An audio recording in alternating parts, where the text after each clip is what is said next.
All right, in this video, we will be practicing simplifying expressions that have different kinds of exponents, including negative exponents and even fractional exponents.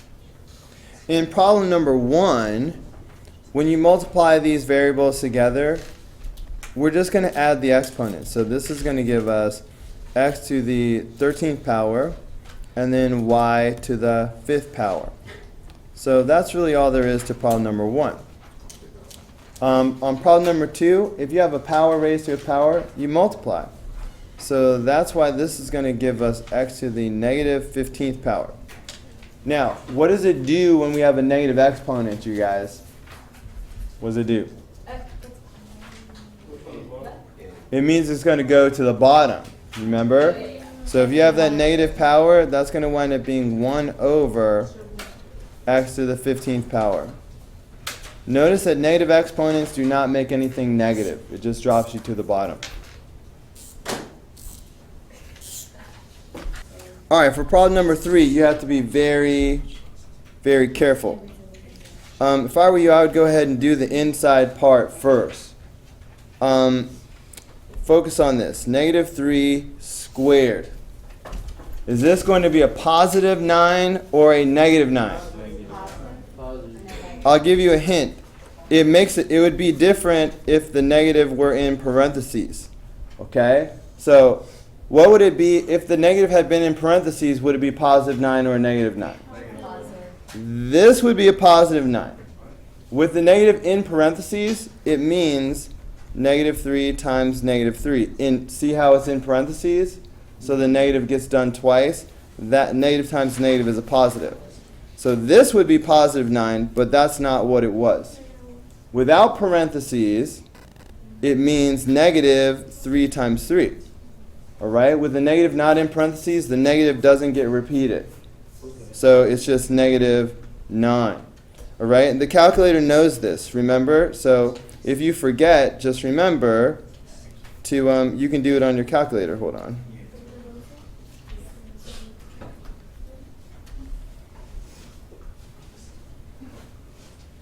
Come back, little guy. All right, that's close enough. On your calculator, if you do negative 3 squared like this,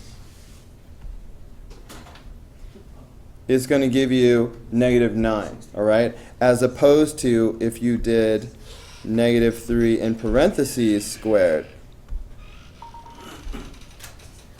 then that gives you the positive 9. See, the calculator does know the difference, okay? All right. So inside of here we have a negative 9. And then we have negative 9 squared. Is this going to be negative 81 or positive 81? Right, it's in the parentheses now. So that's going to be positive 81.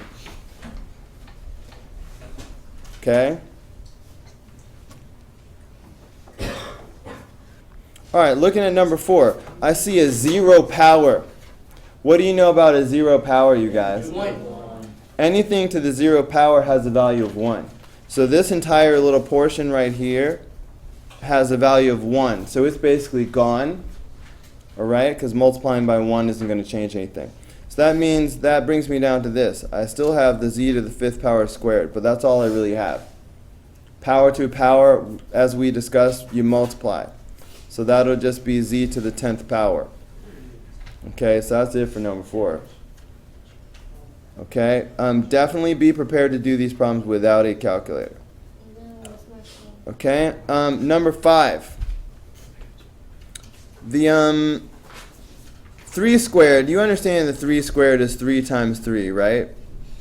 So there, I've written my 3 squared out the long way to make it more obvious that these 3's are going to cancel each other out. So I'm just going to have 1 3 left in the top. Okay, what's going to happen with these x's? There will be 3 x's left on the bottom. All right, because 2 x's will cancel each other out. What's going to happen with the y's? All right, there should be 2 y's left on the top after these cancel each other out.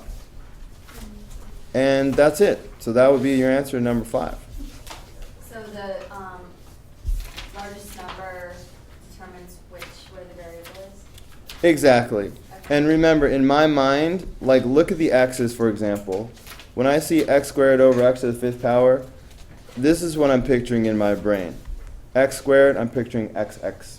X to the fifth power, I'm picturing xxx, xx. And I'm simply picturing these x's canceling out these x's and leaving the 3 on the bottom.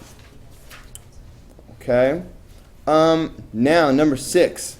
Wait, do you have to write it exactly? Go back. On problem number 6, I would definitely work from the inside out.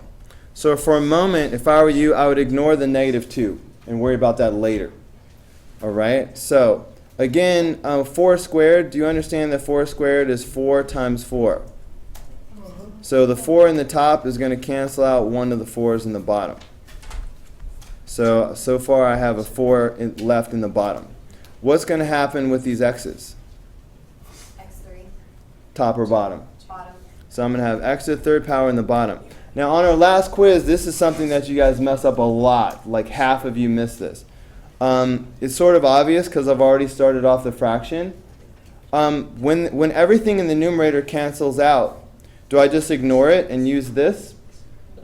What do I do when everything in the numerator cancels out? You have to put a 1. Okay? On your quiz, people were not putting the 1. Like, only a few people were putting the 1. You have to put the 1. Okay? So now we've simplified everything inside the parentheses. So now it's time to go ahead and deal with the negative 2 power. When you have a negative exponent on a fraction, do the reciprocal. So that's going to make this become 4x to the third power over 1. Once you do the reciprocal, it becomes a positive power. Do I really need the 1 in the bottom once I do that? Nah, we don't need a 1 that's in the bottom. So it really just becomes 4x to the third power squared. Still, we got to be careful though. We have to square both of these things. So understand, this is like having 4 squared and x to the third power squared. We're squaring each of these things separately. Okay? What's 4 squared? That is 16. Notice it is not 8. You do not multiply. You have to actually square that thing. And then x to the 6th power. So this should be your final answer for number 6. All right, so number 7. Notice that the roots are the same. If the roots are the same, you can go ahead and do this multiplication. So let's definitely do that. So what's 27 times 3? 81. So we have the 4th root of 81. Remember those charts? Now you may not have a calculator to use, but you'll definitely have access to one of these charts. So the 4th root of 81 is 3. Okay? So that's the answer. Number 7 is just going to be 3. By the way, if you are allowed to use your calculator, yeah, I would vote against it, to be clear. If you are allowed to use your calculator, here's how you could do the 4th root like on your calculator. So if you type the 4 first, because it's getting ready to be the 4th root, and then if you hit second caret, right? See how it has a little x root over that caret? That makes it the 4th root. So you could do the 4th root of 81, and boom, it's 3, like that. Okay, but the chart works just as well. Okay, fractional powers. What do you guys remember about fractional exponents? What does the 2 mean and what does the 3 mean? Oh, wait. 3 multiply and then Right, 3 is the root. It's power over root. Okay, fractional powers are in the form power over root. So the key is the 3 is the root. So that means it would be helpful if you rewrite this as the cube root of 125 and then square that. Okay? Again, you can use a chart to help you out. Better make it smaller. Alright, so the cube root of 125 is 5. And then, so we have 5 squared, so that becomes 25. What if it's a negative? Is there a problem like that on the paper? Yeah. Which one are you looking at? Well, Alright, I'm getting there. Okay? Okay? On this one, there's more than one way you can do it. But see this squared that's under the radical? It would be the same if I put that outside the radical like that. Alright, so I'm going to just move it to the outside for convenience. So 4th root of 64, you could use your chart for sure. So 4th root, wait, 64 is not a perfect 4. Never mind. I guess I won't be doing it that way. Alright, what is 64 times 64? 4,000. Oh, you know what? Yeah, go ahead. What was it? 4,096. 4,096. Okay? So here's one way you can do it. This would be the 4th root of 4,096 because we squared that. Okay? And the 4th root of 4,096 is 8. Okay, so that would be 8. All right? 64 was it? Chart. The 4th root of 64? It's 4. 4th root, Never mind. 64 is not on it. All right, so that was number 9. How about number 10? Is that down here?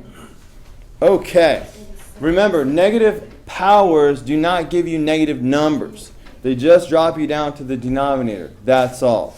So if you have a negative answer for number 10, you messed up. Okay? Negative powers do not give you negative numbers. So the first thing I would do is, because this is a negative power, I would drop it to the denominator.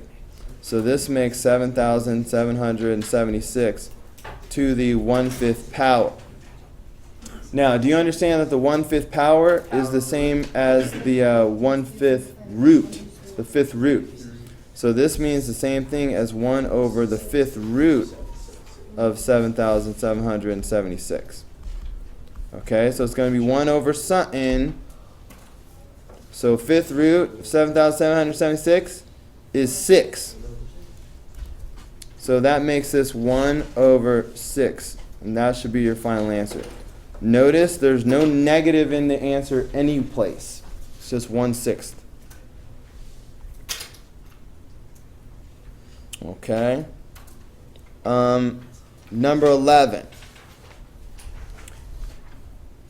You cannot take the 4th root of a negative number. Alright? So this is like not possible. Alright? So yeah, we won't have any even roots. Or 2nd root, 4th root, 6th root, even root of a negative number. We're just going to put not possible for this. Okay? What about this one? This is the cube root, right? So this would be the same thing as the cube root of negative 343. And then to the 4th power. Alright? 3 is the root. 4 is the power. Is this possible? Yes, you can do odd roots. Odd roots will just of a negative number will just give you a negative answer. All right? So if I ignored the negative, what's the 3rd root of 343? 7. Yeah, see, it's right in the chart. 3rd root of 343 is 7. That means the 3rd root of negative 343 is simply negative 7. Okay? This works out fine if it's odd, like 3rd or 5th. Okay? But if that had been like 6th root or something, then it would be not possible. And then we go ahead and do negative 7 to the 4th power. Is this going to be a positive or negative answer? Positive. It's going to be positive because it's even. So using the chart, because we might not have our calculator, 7 to the 4th power is 2,401. And we know it's going to be positive. So 2,401. All right, so please make sure you can do this without just punching it in the calculator. Having said that, just in case the my colleagues, in their infinite wisdom, decide that they do want you to use a calculator, I do want you to understand that this whole entire problem could have been typed into a calculator. All right, negative 340. Watch how you could type this whole thing into your calculator. And which is why it would be silly to let you use a calculator, okay? But sometimes my colleagues are silly. There, I said it. You heard me, colleagues. I'm talking about you. Okay, so I've got negative 343, and then now I could do the 4/3 power. So I could go into the exponent and make a fraction. All right, so you could type this entire thing into your calculator like this. And it gives you 2,401. Okay, which is exactly what we got.